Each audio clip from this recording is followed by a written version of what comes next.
Hello नमस्कार जय हिंद। आपका स्वागत है फिर से इस चैनल में, जहां हम कर रहे हैं लाइट में रिफ्लेक्शन और रिफ्रैक्शन का स्टडी। तो यहां पे लाइट में हम रिफ्लेक्शन वाला पार्ट ऑलमोस्ट कंप्लीट कर चुके हैं। कनकेव मिरर, कन्वेक्स मिरर पे काफ़ी क्वेश्चन हमने किया है। फिर अब हम आने वाले उसी रिलेटेड मैग्नीफिकेशन पर हमने किया है। अब हम आने वाले हैं रिफ्रैक्शन ऑफ लाइट पे, प्रकाश का अपवर्तन। हिंदी में क्या बोलते हैं? प्रकाश का अपवर्तन। और इंग्लिश में क्या बोलेंगे? Refraction of light. पहले लेक्चर में मैंने समझाया था थोड़ा सा उसका बेसिक चीज़ लेके कि रिफ्लेक्शन क्या होता है, रिफ्रैक्शन क्या होता है, एब्जॉर्प्शन क्या होता है, इन सब चीज़ों के बारे में थोड़ा सा डिस्कशन करने वाले हैं, है ना।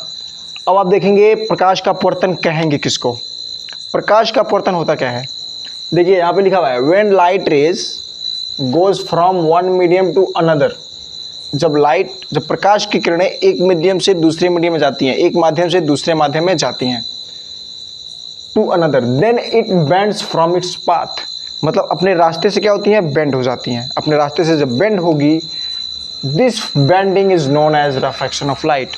और यही जो बेंड हो रहा है, जो लाइट मुड़ रही है, उसी को हम क्या बोलेंगे? रिफ्रैक्शन ऑफ लाइट, प्रकाश का अपवर्तन। अब देखिए इसको लिखने के बाद एक छोटा सा फिगर बना देंगे तो नंबर आपका जितने का होगा उतना मिल जाएगा। तो जैसे ये देखिए, ये हो गया, जैसे एज्यूम कर लीजिए ये हो गया एयर और ये हो गया वाटर, है ना। हम तीन केसेस में लेंगे। केस वन में क्या है? ये एयर और वाटर, है ना। केस इसको करने से पहले एक छोटा सा पहले ऐसे समझिए। केस वन अभी समझते हैं, डेंसर और एयर मीडियम समझेंगे, उसके बाद इसको समझेंगे। यहाँ पे मैं मीडियम वन ले रहा हूँ और यहाँ पे मैं ले रहा हूँ मीडियम टू।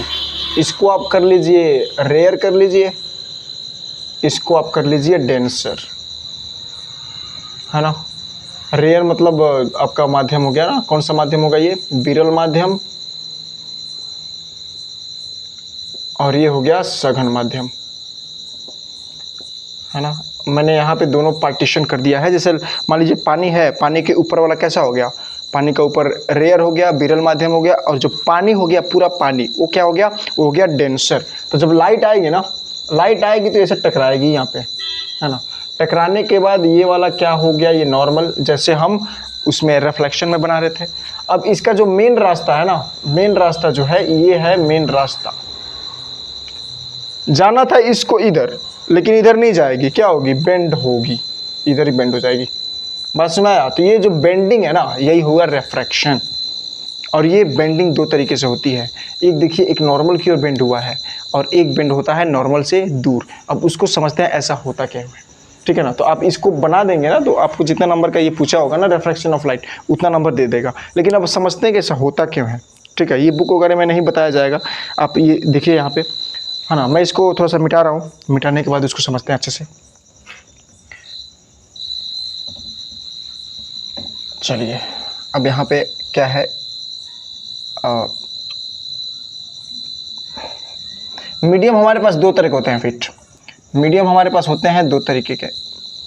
एक को हम लिखते हैं डेंसर, जिसको हम सघन माध्यम बोलते हैं, और एक को लिखते हैं रेयर, जिसको हम विरल माध्यम बोलते हैं। कौन सा? विरल माध्यम। और ये कौन सा हो गया? सघन माध्यम। नाम से ही पता चल रहा है, सघन जो ज़्यादा घना हो, विरल जो कम घना हो, उसको विरल बोलेंगे, और सघन मतलब जो ज़्यादा घना हो। जैसे ये दोनों जब कंपेयर करेंगे तब, जैसे मीडियम और भी होते हैं, चार तरह के मीडियम मैंने बताया था, सॉलिड, लिक्विड, गैस, और मैंने एक वैक्यूम भी बताया था, चार तरीके का। और यहाँ पे मैंने दो, ये आप कब बताएंगे? जब कंपेयर कर सकते हैं। जैसे मान लो आप वाटर ले लो और एयर ले लो, तो वाटर और एयर में कौन सघन हो जाएगा? वाटर वाला सघन हो जाएगा, लिक्विड है ना, वो उसके पार्टिकल्स पास में है तो वो सघन हो जाएगा, और एयर क्या हो जाएगा? विरल। अगर मैं बोलूं लोहा और पानी, लोहा और जल, तो लोहा और जल में लोहा क्या है? सघन है, और वाटर क्या है?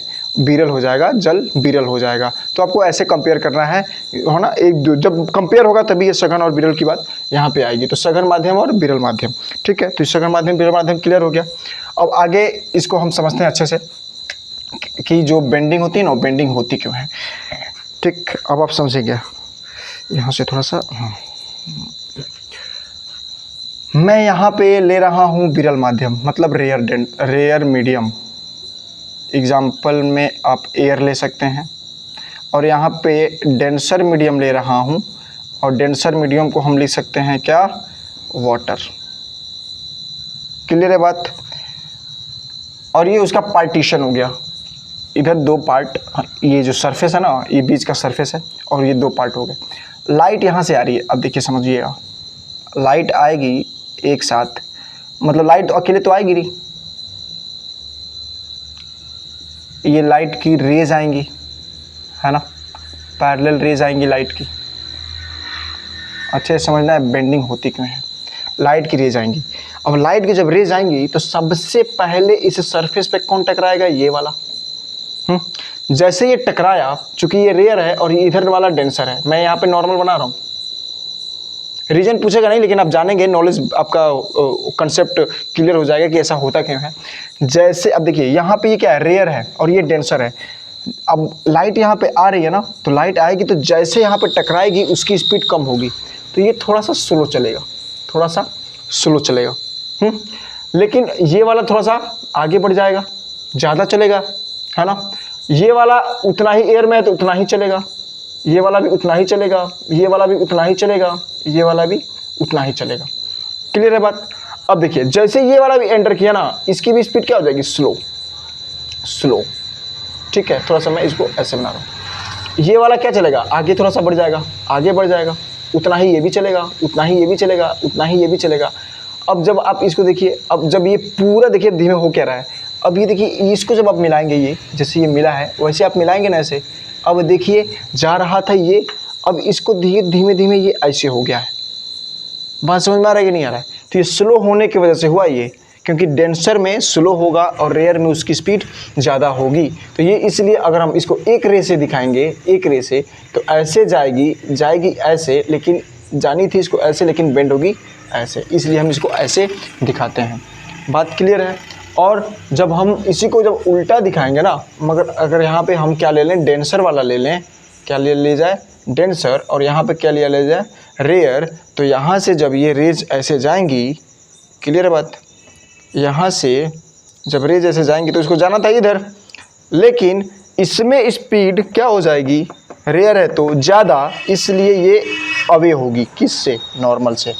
तो ये देखिए ये वाला नॉर्मल हो गया और ये वाला देखिए जा रहा था इधर, क्लोज आया है ना, पास में, अभिलंब से और पास होगा कब, जब लाइट रेयर से डेंसर में जाएगी, मतलब विरल माध्यम से सघन में जाएगी, तो लाइट क्या होगी, लाइट अभिलंब की ओर मुड़ेगी। और यहाँ पे उसी का उल्टा इफेक्ट है, जब लाइट डेंसर से रेयर में जाएगी तो अभिलंब ये वाला है, नॉर्मल ये वाला है, तो अभिलंब से क्या होगी, दूर जाएगी, मतलब अवे फ्रॉम नॉर्मल। तो ये आपको याद रखना है, ठीक है ना। एक बार और मैं रिपीट करवा देता हूँ, जब लाइट डेंसर से रेयर में जाएगी, है ना, लाइट जब डेंसर से रेयर में जाएगी तो नॉर्मल से दूर जाएगी, अवे फ्रॉम नॉर्मल, और जब रेयर से डेंसर में जाएगी तो नॉर्मल की ओर आएगी, मतलब अभिलंब से और पास आएगी, अभिलंब की ओर आएगी। बात समझ में आया। और एक और केस है इसी में, इसका केस ये है, यहाँ पे आप देखेंगे जब ये लाइट अगर ऐसा ना हो, मतलब ऐसे तो आ रही है लाइट, तो ऐसे सीधी भी तो आ सकती है ना, तो सीधी आएगी तो क्या होगा, तो सीधी आएगी तो अब देखिए लाइट को मैं ऐसे ही लेके आ रहा हूँ। अब ऐसे लेके आएंगे तो देखिए अंदर आएगी तो स्पीड तो स्लो होगी, लेकिन सीधी निकलेगी, कोई बेंडिंग नहीं होगी।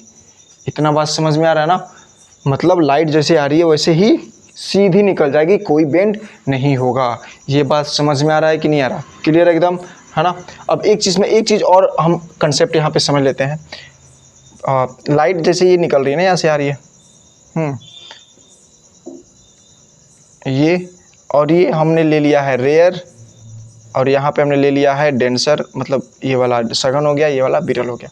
लाइट को जाना था सीधा, लेकिन सीधी ना जाके बेंड होगी, ठीक। और कितना ज़्यादा बेंड होगा वो हम आगे के लेक्चर में समझ जाएंगे, कितना ज़्यादा बेंड होगा। और रिफ्रैक्टिव इंडेक्स एक वैल्यू आती है, निरपेक्ष अपवर्तनांक जिसको बोलते हैं, उससे ये डिफाइन होता है ना। जितना ही सघन माध्यम में रहता है ना, उसका निरपेक्ष अपवर्तनांक रिफ्रैक्टिव इंडेक्स उतना ही ज़्यादा होता है, और जितना ही ज़्यादा रिफ्रैक्टिव इंडेक्स होगा उतना ही ज़्यादा सघन होगी, और जितना ही सघन होगी मतलब उतना ही डेंसर होगी, इसका मतलब है उतना ही ज़्यादा बेंडिंग होगी। अब यहाँ पे देखिए, अब नॉर्मल से जो एंगल लिया जाता है, आप रिफ्लेक्शन में पढ़े हैं, उसको क्या लिया जाता है, आई। नॉर्मल से जो आने वाली लाइट है, ये कौन सी लाइट है, इंसिडेंट लाइट। कौन सी लाइट, इंसिडेंट लाइट या इंसिडेंट रे। ये वाला पॉइंट ऑफ इंसिडेंस, पी क्या हो गया, पॉइंट ऑफ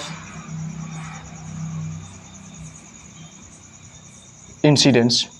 ये वाला कौन सी लाइट होगी, ये वाली होगी रेफ्रैक्टेड रे। रेफ्रैक्टेड रे का मतलब ये तो आपतित किरण है, ये वाला अपवर्तित किरण। रिफ्लेक्शन में पढ़े थे परावर्तित किरण, ये अपवर्तित किरण है, ध्यान रखना है। ये आई हो गया। आर उसमें क्या था, अब रिफ्लेक्शन वाला केस था ऐसे, ये नॉर्मल था तो ये आई था, और इसी नॉर्मल से ही इसका है तो ये आर है, तो नॉर्मल से ये वाला है तो इसको आर रखा जाएगा। बात क्लियर है।